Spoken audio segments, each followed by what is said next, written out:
I'm an elder within this community.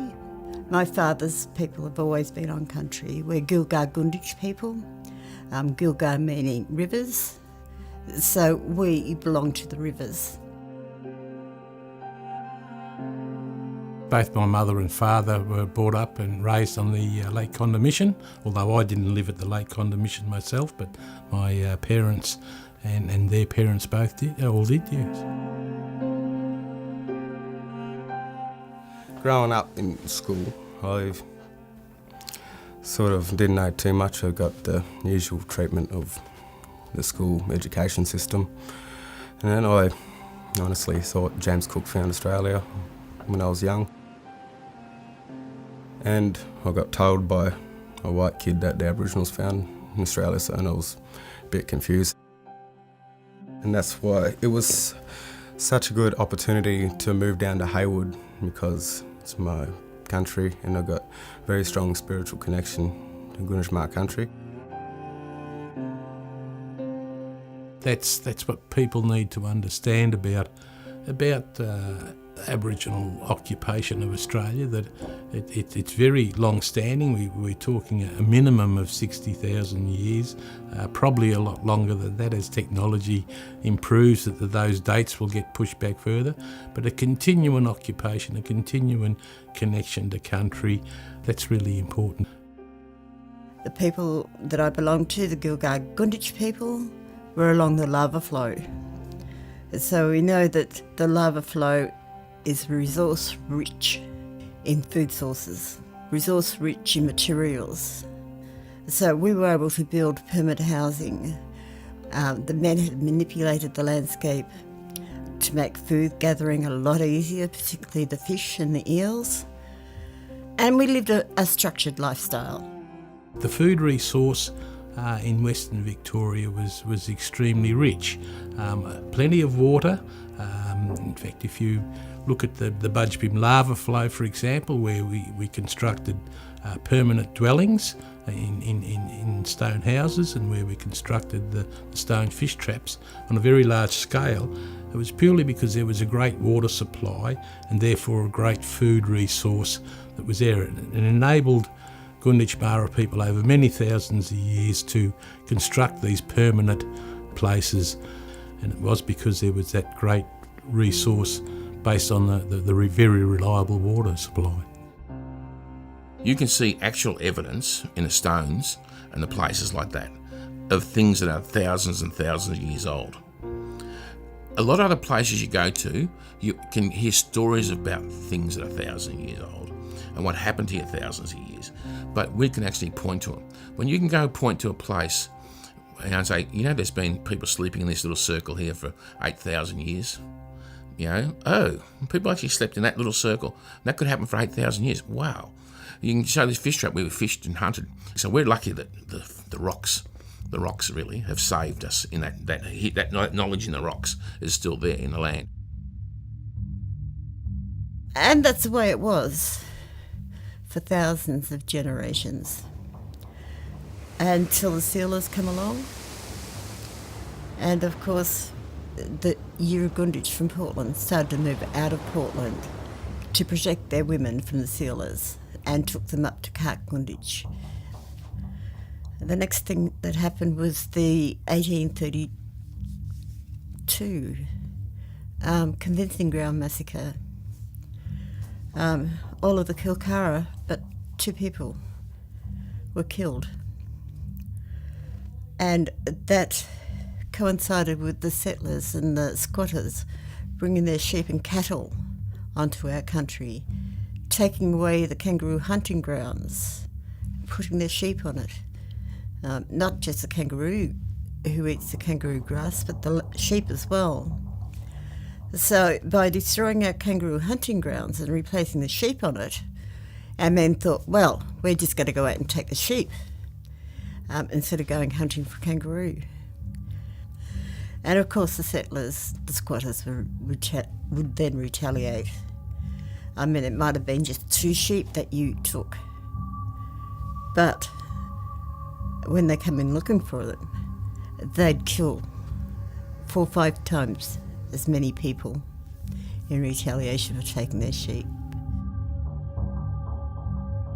No, there are 37 registered massacre sites just on our country. There are many that haven't been recorded. So, our numbers, which were great because we were on such a resourceful landscape, declined very quickly. It wasn't just the massacres, it was the introduction of the common cold, measles, chickenpox, smallpox took a lot of our people. So it was a combination of all of those that really decimated the Cornish Mara. The mission was built in 1866 and all of the Cornish Mara were rounded up from the Wannon down, the coast up, from over on the banks of Bakara, the Glenelg River. They were brought across and placed on Lake Conda Mission.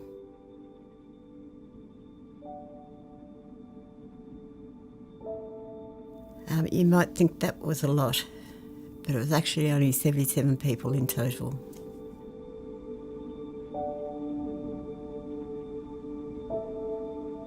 That's not even the population of my family group, which is very small, Gilgar Gunditj. We numbered between 400 to 600 people. Was the mission good for people? That's a fundamental question people ask. Now, I look at it sometimes and I go, yuck, isn't that the worst place that ever happened to us? Look what they did to us. They stopped us talking our language, they stopped us doing this, they stopped us doing that. They try to replace things with these Christian beliefs and Christian values and all these other things. But it also was the only reason we survived, because the devastation of our people was huge. Now, even if you believe there was 1,000 Gunditj Mara people, which is one of the lowest estimates you can do, the most people that ever made it onto Lake Conda Mission was 130. That's only a 13% survival rate. If we take the lowest number, now people talk about there being up to 10,000 Gunditj Mara people. Now, if that's the case, we're only talking about 0.13% survival rate. Come along, it became a place where they still tried to do more things to us. But the one thing they didn't do was break our families as much as they could.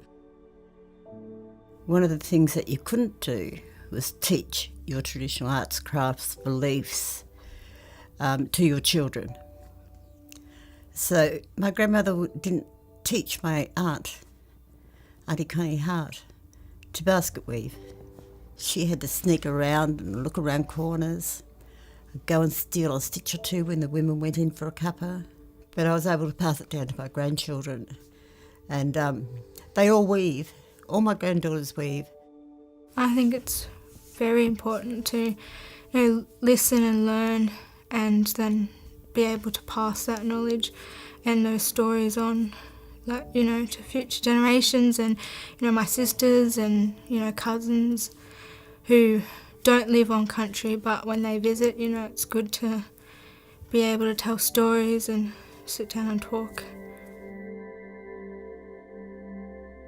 Reg is an iconic Aboriginal man, Cornish Mara, and his father, Chris Saunders, was in World War I, and Reg was in World War II and became a captain in the Australian Army in Korea, and the only Aboriginal commissioned captain at that time, so, obviously an outstanding leader to be appointed in, for an Aboriginal man to be appointed to that type of commission, just demonstrates the type of character the man was. Visit Canberra and you hear of the stories of the leadership he's done for Aboriginal people across Australia, not just for our people, but for all Aboriginal people, was legendary, and many of us wouldn't be doing the stuff we are today without that leadership from Reg. The future looks really strong. The conversation around treaty is really important to me. People get understanding what treaty is about, and it's not about taking things from people, it's about growing communities. And things that impact on Aboriginal people today still is over-representation in the criminal justice system. and in the out-of-home care system. And economic development and having a job is really important to be a sustainable person that participates in the world we live in here today. So reconciliation is a big part of that. And that's why, this year's Reconciliation Week and that thing is so important. We've got to get the truth out there, because the truth will, like they say, will set us free. And that's what it does I just love it. Don't keep history a mystery. Come, learn, share and grow. Be prepared to open your eyes, I reckon, to open your ears and to be receptive to a different point of view or another point of view that you may not have heard before, and to come out on country.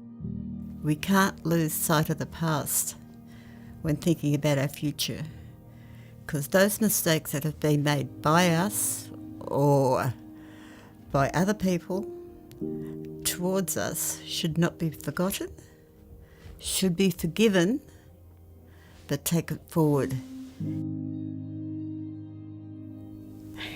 Simply don't keep history a mystery, We've almost lost our culture. We were affected pretty heavily by colonisation, almost lost all our stories and knowledge. And we don't want it to happen again, pretty much. We're moving forward now. We can reconciliate and come together as one. The Glenelg Shire has been working with our Indigenous partners for many years through our Aboriginal Advisory Committee. But it's only now that we are truly making inroads to acknowledging the traditional owners of the lands and waters of the Conda Mara people. Reconciliation Week is a really good opportunity for us to acknowledge the important contribution that Aboriginal people make to our cultural identity. We have a responsibility to keep our history alive and to tell the story of the original inhabitants. Together, we need to continue on our journey for true reconciliation.